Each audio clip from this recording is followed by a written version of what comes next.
హీనంగా. కిరణ్ కుమార్ రెడ్డిదే బలహీనమైన ప్రభుత్వం అనుకున్నాం మనం అన్నాడు. కానీ అంతకు మించి బాధ్యతారాహిత్యమైన ప్రభుత్వం వచ్చింది ఇవాళ. ఏం జరుగుతుంది ఈ 8 నెలల్లో అని చూస్తే, వీధులలో పిచ్చి కుక్కలు ప్రజలను కరుస్తున్నాయి. కనకపు సింహాసనం మీద కూర్చున్నాయేమో ప్రతిపక్షాలను కరుస్తున్నాయి. అంతకుమించి ఏం జరుగుతలేదు ఈ రాష్ట్రంలో. వీధి కుక్కలేమో ప్రజలను కరుస్తున్నాయి, పిల్లల్ని పెద్దల్ని చూడకుండా. ఇక్కడ కనకపు సింహాసనాల మీద కూర్చున్నాయేమో ఏంది ఇది అని అడిగితే ప్రతిపక్షాలను కరుస్తున్నాయి. అయిపోయినాయి అన్ని హామీలు ఇచ్చుడు, డేట్లు పెట్టుడు, వాయిదాలు వేసుడు, ఓట్లు పెట్టుడు, దేవుళ్ళ మీద ప్రమాణాలు చేసుడు అన్నీ ఓడిచిపోయినాయి. ఇప్పుడు బాధపడే కాడికి వచ్చినాయి. ఏంది ఏమైంది ఏమని నిన్న ఏదో గదగద స్వరంతో పాపం చాలా బాధపడిపోయి మాట్లాడే పరిస్థితికి వచ్చారు. ఏంది ఉన్నమాట అంటే, ఉలికిపడ్డ పద్ధతుల్లో మంత్రులు భుజాలు తడుముకొని సమాధానం లేక ఏడుపు లంఘించుకునే పరిస్థితి వచ్చింది. ఇది ఆశ్చర్యంగా ఉంది. నిజమే చివరి రోజుల్లో వస్తుందేమో అనుకున్నాం మేము, కానీ ప్రారంభమే.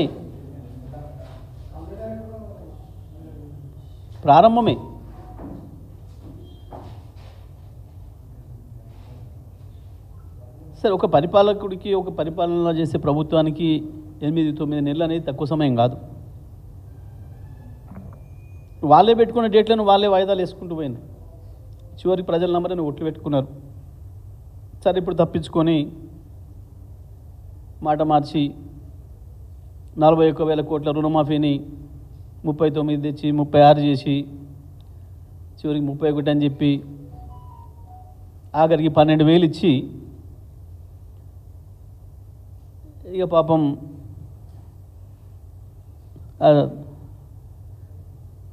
తాతందాన బ్యాచ్తోని అప్పుడే చాలా ఘన విజయం సాధించినట్టు డబ్బాలు కూడా కొట్టించుకుంటూ స్టోరీలు చేసుకుంటున్నారు.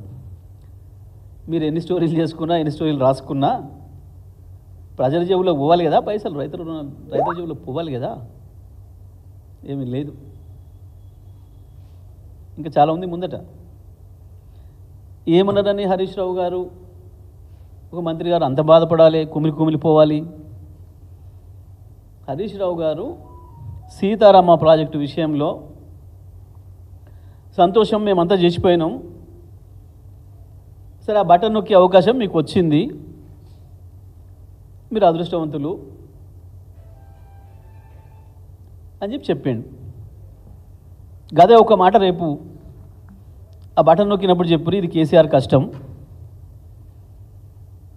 కేసీఆర్ గారి ప్రణాళిక, కేసీఆర్ గారి కష్టం అనే మాట బటన్ నొక్కిన కాడు మాట చెప్పురి అనే మాట చెప్పిండు. ప్రభుత్వం అనేది శాశ్వతమైంది, ఎప్పటికి ఉండేది. అందులో కొంతమంది వస్తారు పోతారు, అదే వేరే విషయం. దానికి ఉలిక్కిపడి మీరేం చేయాలి, అంత మేమే చేసినాం, ఎక్కడ ఒక అనుమతి లేదు, అన్ని అనుమతులు మేమే తెచ్చినాం,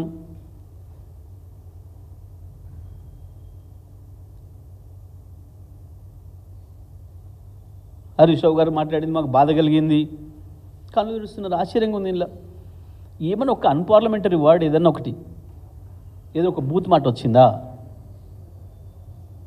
హరీష్ రావు గారి నోటి నుంచి? ఒకవేళ కేటీఆర్ మాట్లాడితే ఇట్లా మాట్లాడి అట్లా మాట్లాడినట్టు, కానీ హరీష్ రావు గారు మాట్లాడితే ఇట్లా మాట్లాడతారా అంటారు. ప్రాజెక్టుల విషయంలో ఇది కూలిపోయింది, అది గారిపోయింది, ఎందుకో మీ కళ్ళ ముందే కూలిన దాని మీద చర్యలు లేవు, సప్పుడు లేదు. ప్రజలందరూ చూస్తుంటే ఇట్లా పోయింది కదా,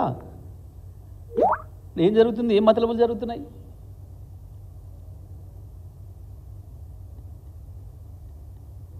ఇంకొక ఆయన 8-9 రోజులు మొత్తం మంది మార్బలాన్ని వేసుకొని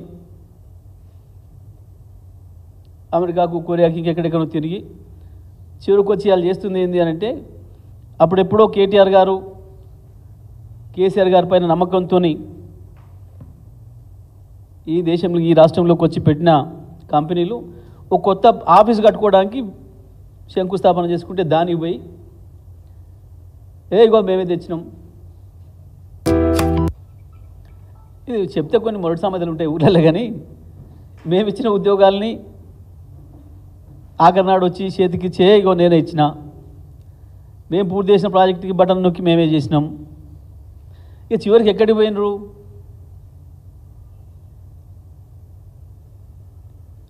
హాస్టళ్లలో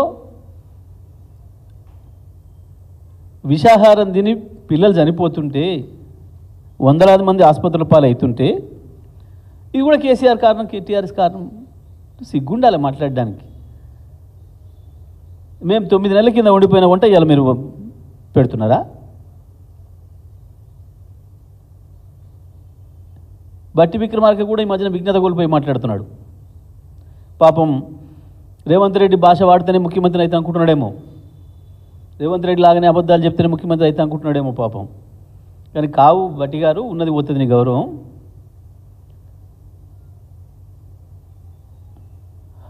వంటింట్లో హాస్టల్లో పరిశుభ్రత లేకపోతే దీనికి కారణం మీరు.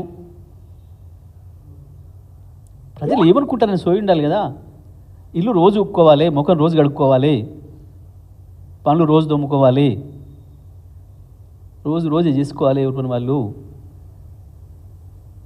నువ్వు ముఖం కడుక్కోక మీరు కారణం అంటే ఏం పోతుంది? ప్రజలు చూసేవాళ్ళు ఏమనుకుంటారు?